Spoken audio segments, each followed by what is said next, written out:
presidential nomination. Senator Sanders, I want to start with you. Let's say you're elected president. Congratulations. Thank you. Looking forward to it. You've said you'll have a revolution, yes. But there's a conservative revolution going on in America right now.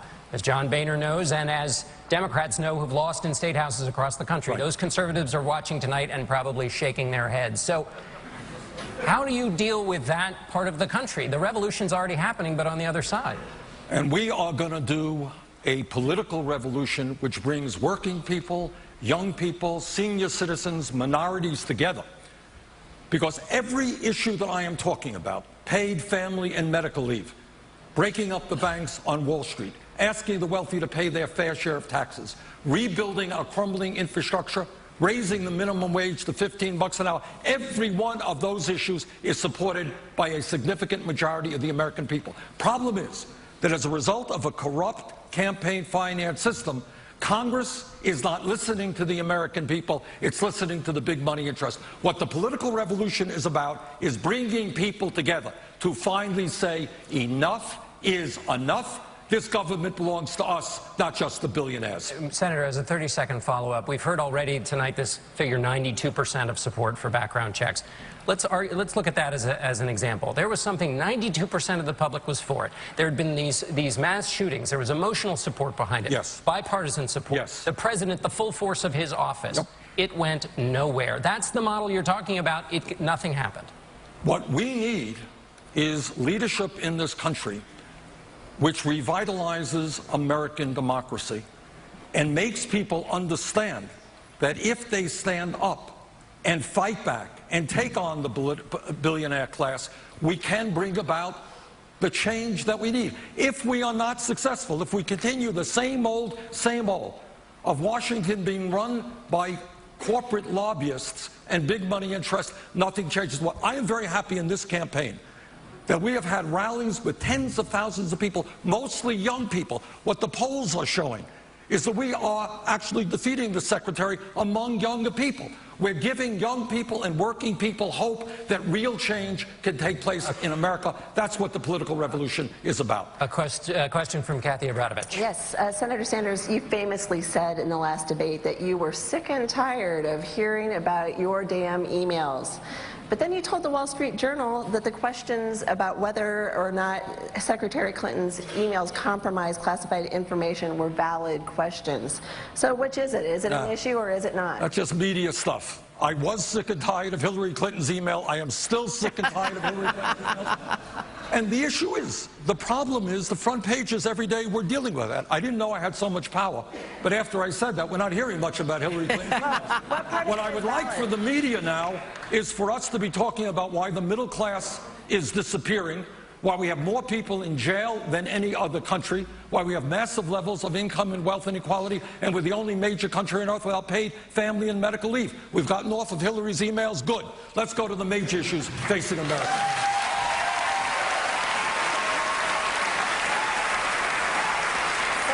Secretary Clinton, your response. I'm sorry, I couldn't hear. Secretary Clinton, your response. I agree completely. I couldn't have said it better myself. But I did want to. I wanted to follow up. Look, we need more Americans to be involved in the political process, and I give Senator Sanders a lot of credit for really lighting a fire under many people, young, old, everybody who sees a chance to be involved and have their voice heard.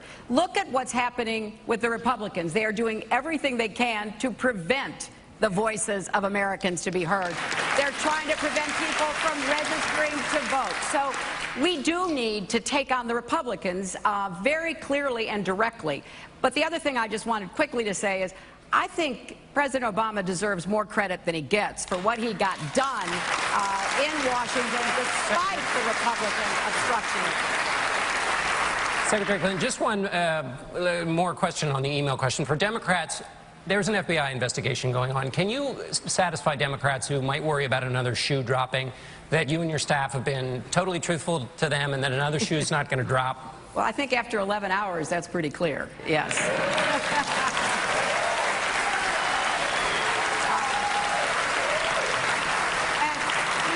I do think it's important to do exactly what Senator Sanders said, and that is to start talking about the issues that the American people really care about and that they talk to each of us about, and to contrast. Even there are differences among us. You've heard some of those tonight. I still want to get back to health care because I think that's a worthy topic to explore. But the differences among us pale compared to what's happening on the Republican side.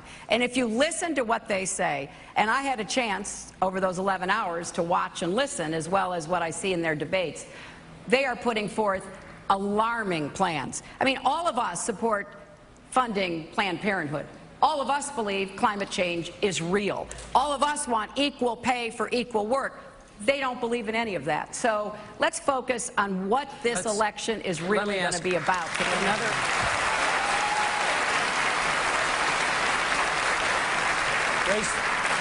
Race relations is another issue everyone cares about, and we're going to switch to that now. Governor O'Malley, let me ask you a question. The head of the FBI recently said it might be possible that some police forces are not enforcing the law because they're worried about being caught on camera. The acting head of the Drug Enforcement Administration said a similar thing. Where are you on this question, and what would you do if you were president and two top members of your administration were floating that idea? Well, John, I think the call of your question is how can we improve both public safety in America and race relations in America, understanding how very intertwined both of those issues are in a very, very difficult and painful way for us as a people. Look, the truth of the matter is that we should all feel a sense of responsibility as Americans to look for the things that actually work to save and redeem lives, and to do more of them, and to stop doing the things that don't. For my part, that's what I have done in 15 years of experience as a mayor and as a governor. We restored voting rights to 52,000 people. We decriminalized possession of small amounts of marijuana. I repealed the death penalty. And we also put in place a civilian review board. We reported openly discourtesy and lethal force and brutality complaints. This is something that, and I put forward a new agenda for criminal justice reform that is informed by that experience. So as president, I would lead these efforts, and I would do so with more experience and probably the attendance at more gravesides than any of the three of us on this stage when it comes to urban crime, loss of lives. And the truth is, I have learned on a very daily basis that, yes, indeed, black lives matter. All right, Governor.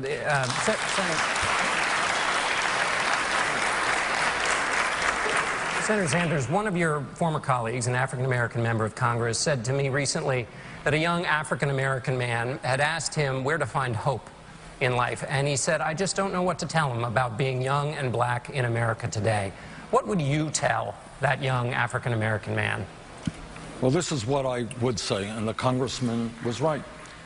According to the statistics that I'm familiar with, a black male baby born today stands a 1 in 4 chance of ending up in the criminal justice system.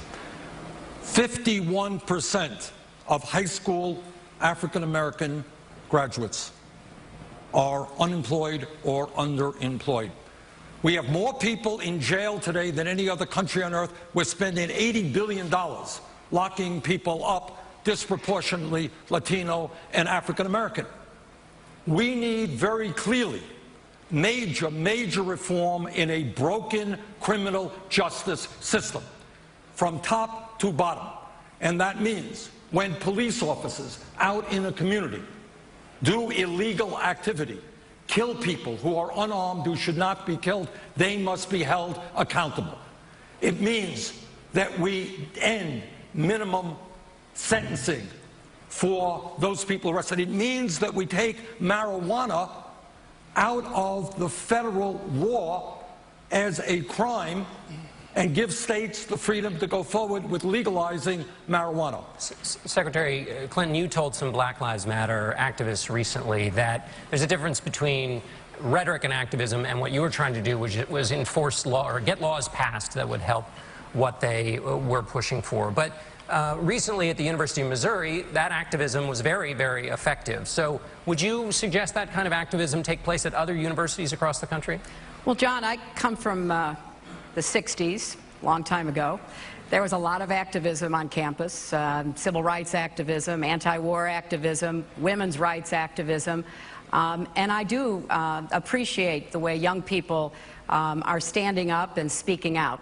Obviously, I believe that on a college campus there should be enough respect so people hear each other, but what happened at the university there, what's happening at other universities, I think reflects the deep sense of, concern, even despair that so many young people, particularly of color, have. I recently met with a group of mothers who lost their children to either killings by police or random killings in their neighborhoods, and hearing their stories was so incredibly, profoundly heartbreaking. Each one of them, described their child, had a picture, the mother of the young man with his friends in the car who was playing loud music, and some older white man pulled out a gun and shot him because they wouldn't turn the radio down, or a young woman who had been performing at President Obama's second inauguration, coming home, an absolutely stellar young woman, hanging out with her friends in a park, getting shot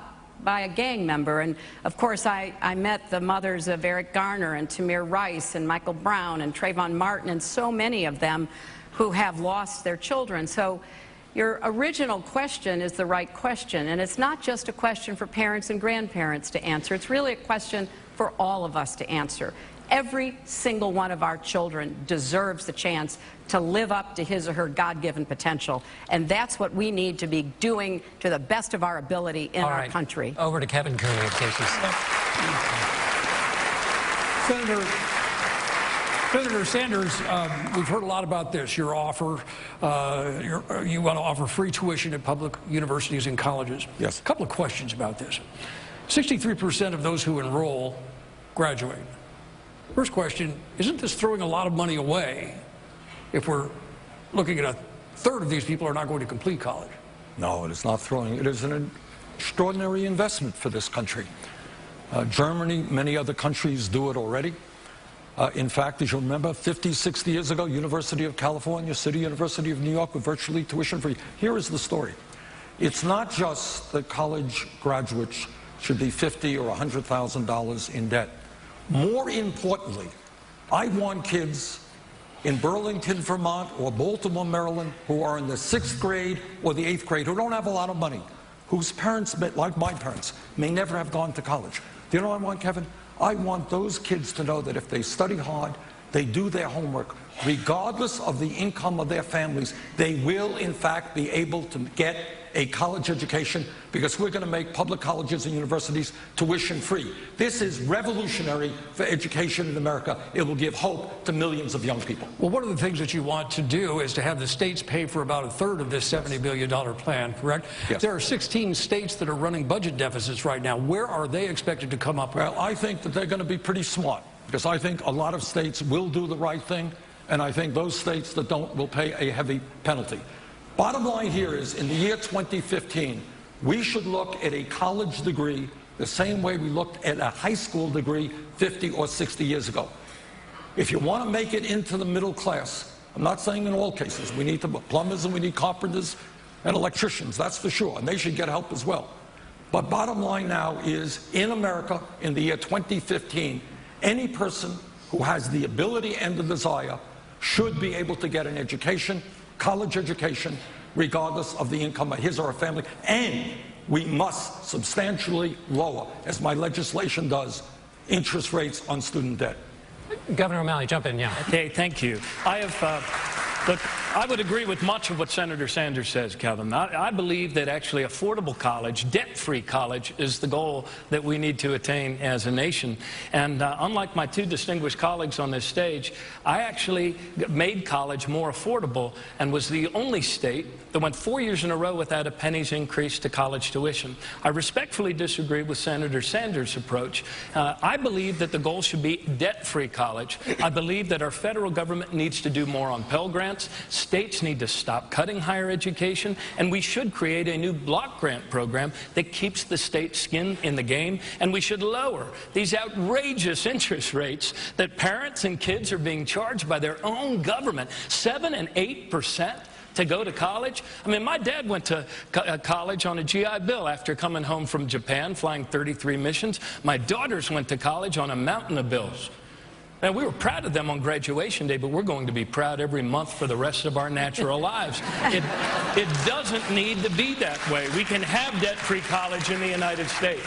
Kevin, if I could just jump in, I believe that we should make community college free. We should have debt-free college. If you go to a public college or university, you should not have to borrow a dime to pay tuition. I want to use Pell Grants to help defray the living expenses that often make a difference whether a young person can stay in school or not. I disagree with free college for everybody. I don't think taxpayers should be paying to send Donald Trump's kids to college. I think it ought to be a compact. Families contribute, kids contribute, and together we make it possible for a new generation of young people to refinance their debt and not come out with debt in the future. All right, Nancy Cordes has a question. Back to health care by popular demand. First to you, Senator Sanders. You'd prefer to scrap Obamacare and move to a single-payer system, essentially Medicare for all. You say you want to put the private insurance companies out of business. Is it realistic to think that you can pull the plug on a $1 trillion industry? It's not going to happen tomorrow. And it's probably not going to happen until we have real campaign finance reform and get rid of all these super PACs and the power of the insurance companies and the drug companies. But at the end of the day, Nancy, here is the question. In this great country of ours, with so much intelligence and so much capability, why do we remain the only major country on earth that does not guarantee health care to all people as a right? Why do we continue to get ripped off by the drug companies who can charge us any prices they want? Why is it that we are spending per capita far, far more than Canada, which is 100 miles away from my door, that guarantees health care to all people? It will not happen tomorrow.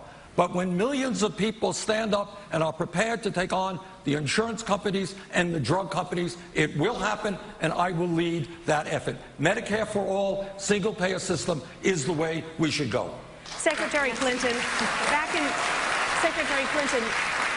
in 1994, you said that momentum for a single-payer system would sweep the country. That sounds Sanders-esque, but you don't feel that way anymore. Why not? Well, the revolution never came. I waited, and I got the scars to show for it. We now have this great accomplishment known as the Affordable Care Act, and I don't think we should have to be defending it among Democrats. We ought to be working to improve it and prevent Republicans from both undermining it and even repealing it. I've looked at the legislation that Senator Sanders has proposed, and basically he does eliminate the Affordable Care Act, eliminates private insurance, eliminates Medicare, eliminates Medicaid, TRICARE, Children's Health Insurance Program, puts it all together in a big program which he then hands over to the states to administer. And I have to tell you, I would not want, if I lived in Iowa, Terry Branstad administering my health care.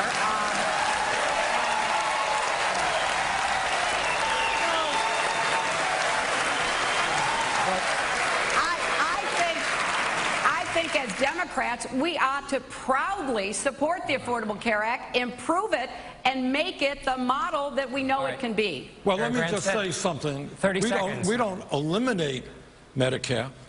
We expand Medicare to all people. And we will not, under this proposal, have a situation that we have right now with the Affordable Care Act. We have states like South Carolina and many other Republican states that, because of their right-wing political ideology, are denying millions of people the expansion of Medicaid that we passed in the Affordable Care Act.